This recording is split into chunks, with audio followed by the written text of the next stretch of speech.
Hello everyone, this is भावना। आप सभी का स्वागत है कॉलेज विद भावना में। तो कैसे हैं सभी? होपफुली सब अच्छे होंगे। हम लोग एमएड की क्लास कर रहे हैं। एमएड फर्स्ट सेम की क्लासेस चल रही हैं। तो आज थर्ड पेपर स्टार्ट करने वाले हैं। जैसा कि मैंने आप लोगों को बोला था कि स्टार्टिंग की दो यूनिट कंप्लीट करा के फिर आगे करेंगे कवर, है ना। तो फर्स्ट पेपर की हमने 2 यूनिट कंप्लीट कर ली हैं।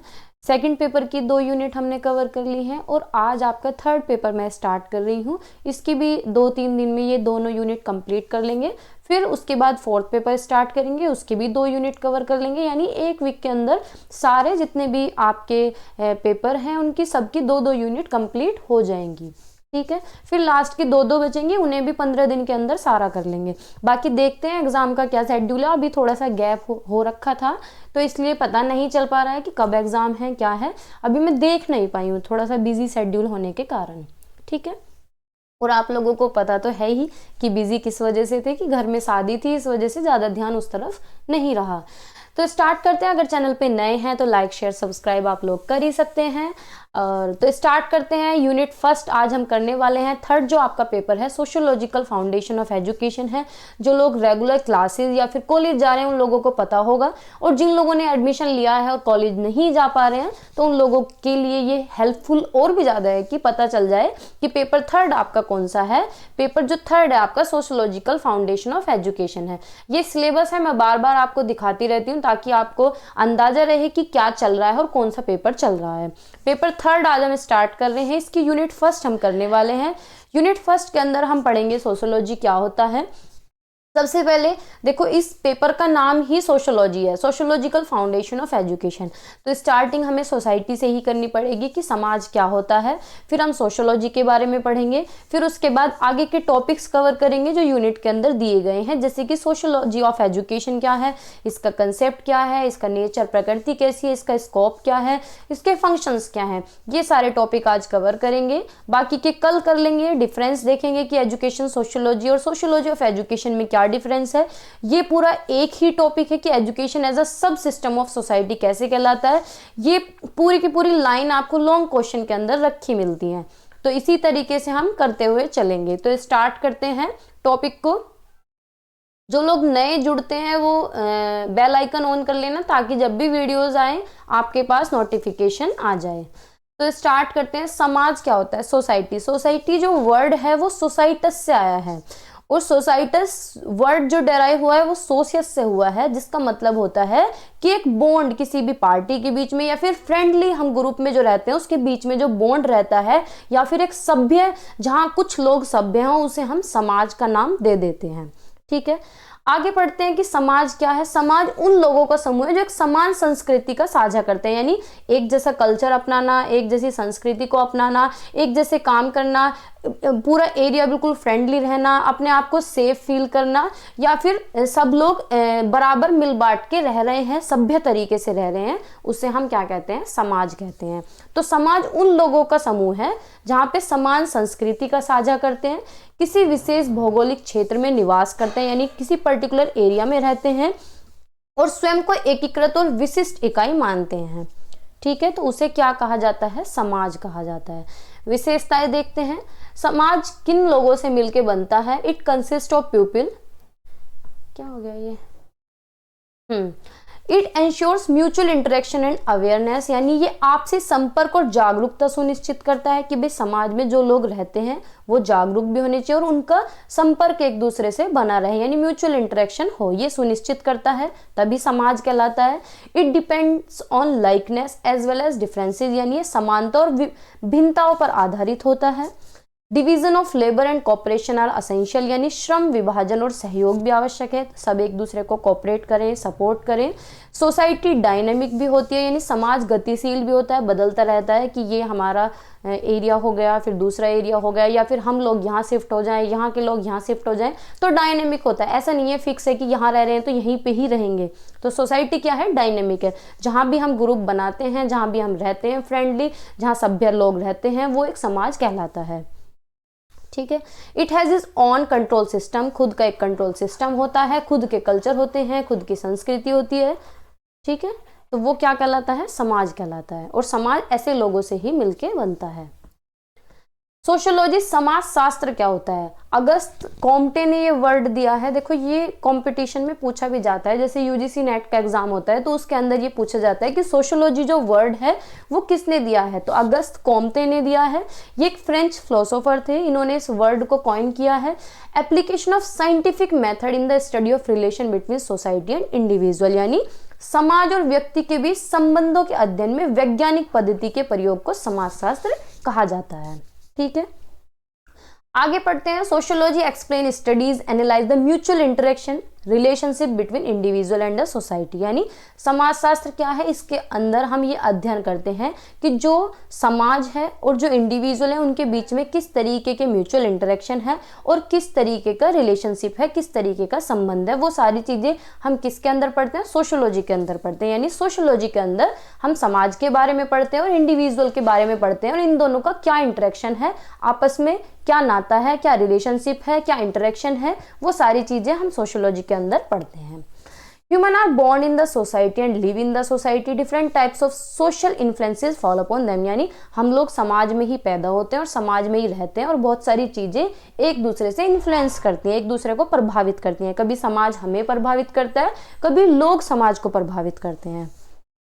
Both the humans and the society react upon each other and have mutual interaction, यानी एक दूसरे पे रिएक्ट करते हैं। वही सेम चीज जो मैंने अभी बोली है, कभी हम समाज को प्रभावित करते हैं क्योंकि हम लोगों से मिलके ही समाज बनता है, कभी समाज हमें प्रभावित करता है। ठीक है, तो ये म्यूचुअल इंटरेक्शन जो है वो चलता रहता है। These interaction are important topic of study in the domain of education, और ये चीज हम एजुकेशन में भी पढ़ते हैं। The social significance of education is studied by education sociology.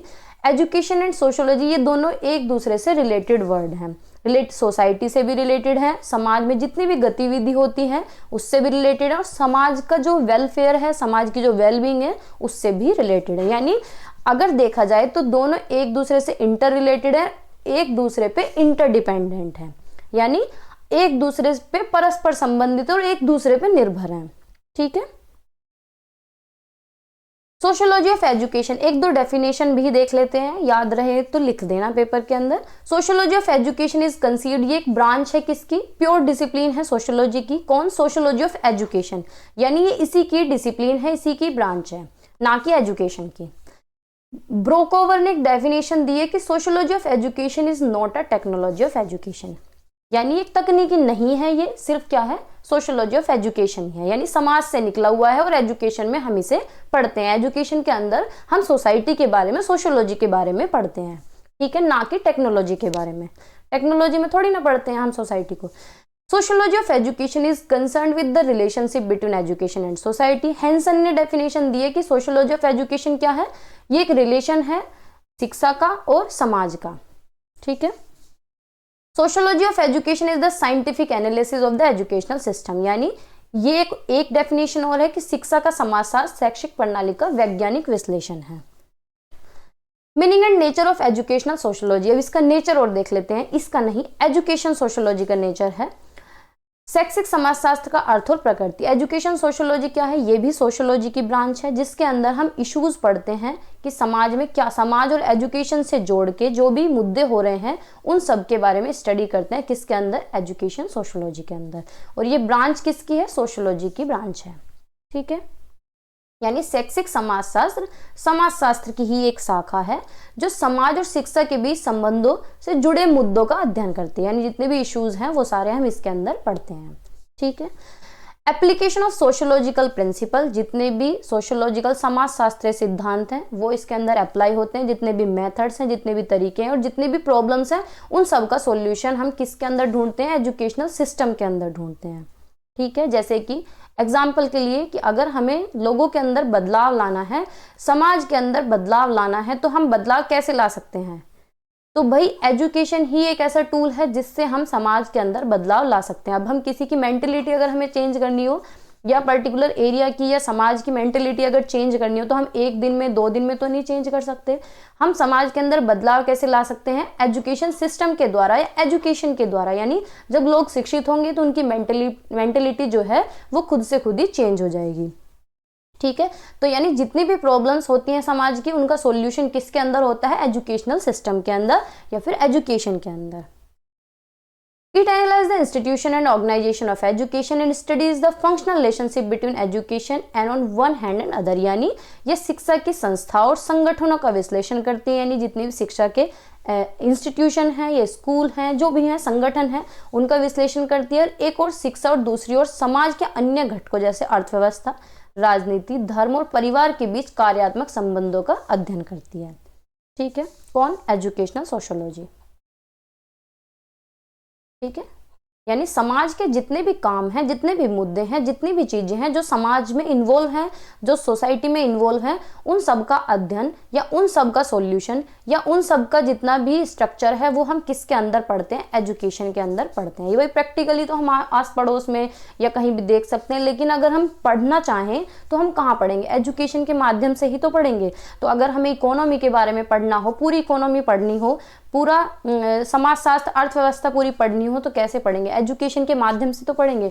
Polity पूरी पढ़नी हो तो देख तो रहे हैं हम राजनीति, वो तो हम न्यूज़ में भी देख लेते हैं, लेकिन अगर पढ़ना चाहें तो कैसे पढ़ेंगे? एजुकेशन सोशियोलॉजी में पढ़ेंगे। ठीक है, इसी तरीके से रिलीजन के बारे में, it evolved as a discipline to prepare educators for their future task, यानी एक अनुशासन के रूप में विकसित हुआ ताकि शिक्षकों को उनके भविष्य के कार्यों के लिए भी तैयार किया जा सके। ठीक है, it uses the result of sociological research in planning educational activities and in developing effective methods in realizing these plans, यानी जो यह शैक्षिक गतिविधियों की योजना बनाने और इन योजनाओं को प्रभावी ढंग से लागू करने के लिए समाज शास्त्रीय अनुसंधानों के परिणामों का उपयोग करता है। नेक्स्ट पॉइंट है, शैक्षिक समाजशास्त्र का मुख्य कार्य क्या है? शैक्षिक संस्थानों के छात्रों को सामाजिक व्यक्तित्व यानी उनका पर्सनैलिटी डेवलपमेंट करना, विकास पर पड़ने वाले प्रभाव का विश्लेषण करना और ये देखना कि उन पे क्या इफेक्ट पड़ रहा है, समाज का, एजुकेशन का क्या इफेक्ट पड़ रहा है। स्कोप क्या है? Scope of sociology of education, यानी शिक्षा के समाजशास्त्र का दायरा क्या है? तो ये तो हमने ऊपर पढ़ लिया कि सोशियोलॉजी जो वर्ड है वो सोसाइटस से आया है, और सोसाइटस का मतलब होता है, सोसाइटस और लोगोस का मतलब होता है सोसाइटी एंड साइंस, यानी सोसाइटस का मतलब होता है सोसाइटी और लोगोस का मतलब होता है या तो स्टडी या साइंस। ठीक है, तो सोशियोलॉजी ऑफ एजुकेशन में be defined as the scientific analysis of social pattern, यानी समाज की जो व्यवस्था है, जो सोशल पैटर्न है, उसे हम तरीके से जब पढ़ते हैं तो वो सोशियोलॉजी ऑफ एजुकेशन कहलाता है। यानी साइंटिफिक एनालिसिस करना, वैज्ञानिक तरीके से पढ़ना या वैज्ञानिक विश्लेषण करना, किसका? समाज का जो पैटर्न है उसका विश्लेषण करना, वो किसके अंदर इन्वॉल्व है? सोशियोलॉजी ऑफ एजुकेशन के अंदर। The scope of sociology of education encompasses the study of relation between society and education, यानी समाज के बारे में पढ़ना, एजुकेशन के बारे में पढ़ना। It examines how educational system, practices and experience are shaped by and in turn influence social structure, यानी इसके अंदर जो इसका दायरा है सोशियोलॉजी ऑफ एजुकेशन का, उसमें हम ये सारी चीजें पढ़ेंगे कि कैसे समाज एजुकेशन पे इफेक्ट करता है, एजुकेशन समाज पे इफेक्ट करती है, कौन कौन सी प्रैक्टिसेस हैं, क्या क्या एक्सपीरियंसेस हैं जिनसे समाज को प्रभावित किया जा सके, समाज को स्ट्रक्चर्ड वे में लाया जा सके, समाज को एक शेप दी जा सके। ठीक है, तो scope can be divided into several की एरियाज, यानी इसके दायरे देखते हैं। तो पहला जो दायरा है एजुकेशन सिस्टम एंड इंस्टीट्यूशन, यानी ये एनालाइज करना कि जो स्कूल हैं, कॉलेजेस हैं और यूनिवर्सिटी हैं वो कैसे कार्य कर रहे हैं। फंक्शन है सोशल इंस्टीट्यूशन, यानी समाज में उनका क्या योगदान है, एक तरीके से सामाजिक संस्था के रूप में वो कैसे कार्य कर रहे हैं। ठीक है भाई, इंग्लिश, हिंदी, मैथ तो हम पढ़ के आते हैं, लेकिन वो एक सोशल इंस्टीट्यूशन की तरह कैसे काम कर रहे हैं, जितने भी स्कूल हैं, कॉलेजेस हैं, यूनिवर्सिटी हैं। जैसे कि बच्चा क्या सीख क्या रहा है, उसके अंदर सोशल वैल्यूज क्या डेवलप हो रही हैं, तो ये एनालाइज करना। दूसरा, understanding the role of formal and informal education in shaping societal structure, यानी ये समझना कि जो स्कूल में या कॉलेजेस में पढ़ के आ रहे हैं या फिर जो इनफॉर्मल एजुकेशन यानी बाहर जो चीज़ें हम सीख रहे हैं, वो चीज़ें समाज को कैसे शेप दे रही हैं, कैसे आकार दे रही हैं, कैसे चेंज कर रही हैं, समाज का जो स्ट्रक्चर है, समाज की जो संरचना है उसे कैसे बदल रही हैं। Examining the influence of organisational structure, curriculum and policies on education, यानी जितनी भी पॉलिसी बनाई गई हैं, जो करिकुलम बनाया गया है वो कैसे प्रभावित कर रहा है। ठीक है, जितने भी ऑर्गेनाइजेशनल स्ट्रक्चर हैं, जो करिकुलम बनाया गया है एजुकेशन के अंदर, जो पॉलिसीज हैं वो कैसे प्रभावित कर रहा है समाज को, ये एग्जामिन करना। ठीक है, तो पहला इसका स्कोप क्या हुआ? Educational system and institution. ठीक है। दूसरा स्कोप क्या हुआ, सोशलाइजेशन एंड कल्चरल ट्रांसमिशन, यानी सोशियोलॉजी ऑफ एजुकेशन, यानी जब हम एजुकेशन में सोशियोलॉजी को पढ़ते हैं तो उसका दायरा होता है सोशलाइजेशन यानी सामाजिकरण करना, और कल्चरल ट्रांसमिशन यानी संस्कृति का संरक्षण करना। यानी संस्कृति क्या है कि बच्चे आज जो सीख रहे हैं वो अगली पीढ़ी में ट्रांसफर करेंगे। कल्चरल वैल्यूज, हम कुछ भी सीख रहे हैं तो आज हम सीख रहे हैं, कल बच्चों को सिखाएंगे जो आने वाली पीढ़ी है, तो वो ट्रांसमिशन करना। तो study of how education serve as a medium for transmitting cultural values, यानी ये देखना, ये स्टडी करना कि एजुकेशन में जो चीजें हम पढ़ रहे हैं, कल्चरल वैल्यूज जो हम पढ़ रहे हैं वो कैसे ट्रांसमिट कर रहे हैं आगे। Norms and traditions, exploration of how school contribute to the development of social identities, ये जांचना कि स्कूल सामाजिकरण में कैसे योगदान करते हैं और सामाजिक पहचान के विकास में उनका क्या योगदान होता है। ठीक है, यानी स्कूल का क्या योगदान होता है सामाजिकरण में, सोशलाइजेशन में। थर्ड है social stratification and mobility. Social stratification होता है सामाजिक स्तरीकरण, यानी समाज में स्तर बनाए जाते हैं। जैसे कि स्तर कैसे बनाए जाते हैं कि एक मोहल्ला या एक एरिया पूरा क्या हो गया कि यहाँ रिच पीपल रहते हैं, जैसे पोर्च एरिया बोलते हैं। एक एरिया हो गया यहाँ पे लो लेवल के लोग रहते हैं जिनकी इनकम जो है लो है। ठीक है, यानी गरीबी रेखा वाले, तो वो क्या है स्तर बांट दिए जाते हैं। ये तो इनकम के बेस पे स्तरीकरण हो गया। जाति के आधार पे भी होता है कि जो SC ST हैं वो एक तरफ हैं और जो जनरल वाले हैं वो एक तरफ है। तो समाज में इस तरीके से स्तर बनाए जाते हैं। तो ये देखना कि ये एनालाइज करना कि एजुकेशन इन चीजों को आगे बढ़ा रही है या फिर एजुकेशन इन चीजों को उत्पन्न कर रही है या फिर इन चीजों को रोक रही है। जो समाज में स्तर बनाए गए हैं, जो मोबिलिटी है या फ्लेक्सिबिलिटी है या कोई भी चीजें लिमिटेड है या कोई भी स्तर बनाया गया है, उन चीजों को एजुकेशन कम कर रही है या एजुकेशन उन चीजों को बढ़ावा दे रही है। तो ये सारी चीजें इसके अंदर हम एनालाइज करेंगे। Study of the role of education in providing opportunities for upward mobility, यानी ये स्टडी करना एजुकेशन का रोल देखना कि वो क्या मौके दे रही हैं कि समाज में गतिशीलता बनी रहे, आगे बढ़े। Examination of disparities in access to education based on class, gender, ethnicity and race, यानी यह जांचना कि वर्ग, लिंग, जातीयता और नस्ल के आधार पर शिक्षा तक पहुंच में क्या असमानताएं हैं, यानी क्या डिफरेंसेस हैं, क्या भेदभाव किया जा रहा है कि गरीब के बच्चों को पढ़ने नहीं दिया जा रहा है या वो ज़्यादा फीस से नहीं पढ़ सकते या RT एक्ट सब जगह लागू हो रहा है, नहीं, ये सारी चीज़ें एग्जामिन करना। Relationship between education and society, ये भी सोशियोलॉजी ऑफ एजुकेशन का ही स्कोप है, ये भी दायरा है। एजुकेशन एंड सोसाइटी में रिलेशन देखना, यानी इन्वेस्टिगेट करना कि कैसे जो सोसाइटल फैक्टर हैं, इकोनॉमिक, पॉलिटिकल और कल्चरल, वो एजुकेशन सिस्टम को कैसे इन्फ्लुएंस कर रहे हैं और एजुकेशन सिस्टम इन चीज़ों को कैसे इन्फ्लुएंस कर रहा है, यानी वाइस वर्सा करके देखना। ठीक है, एक दूसरे पे इफेक्ट देखना। Study of interaction between education and family, religion, politics and economy, यानी समाज का एजुकेशन के साथ क्या इंटरेक्शन है, फैमिली के साथ क्या इंटरेक्शन है, रिलीजन को लेके, पॉलिटिक को लेके, इकोनॉमी को लेके, सबका एक दूसरे के साथ इंटरेक्शन देखना, यानी इस चीज का अध्ययन भी इसी के अंदर है। यानी समाज से जितनी भी जुड़ी चीजें हैं, जितनी भी कड़ी समाज से जुड़ी हुई हैं, वो हम किसके अंदर अध्ययन करते हैं, इसका दायरा कहाँ तक है, यानी जो भी कड़ी समाज से जुड़ी हुई है वो हम सोशियोलॉजी के अंदर पढ़ते हैं, सोशियोलॉजी ऑफ एजुकेशन के अंदर।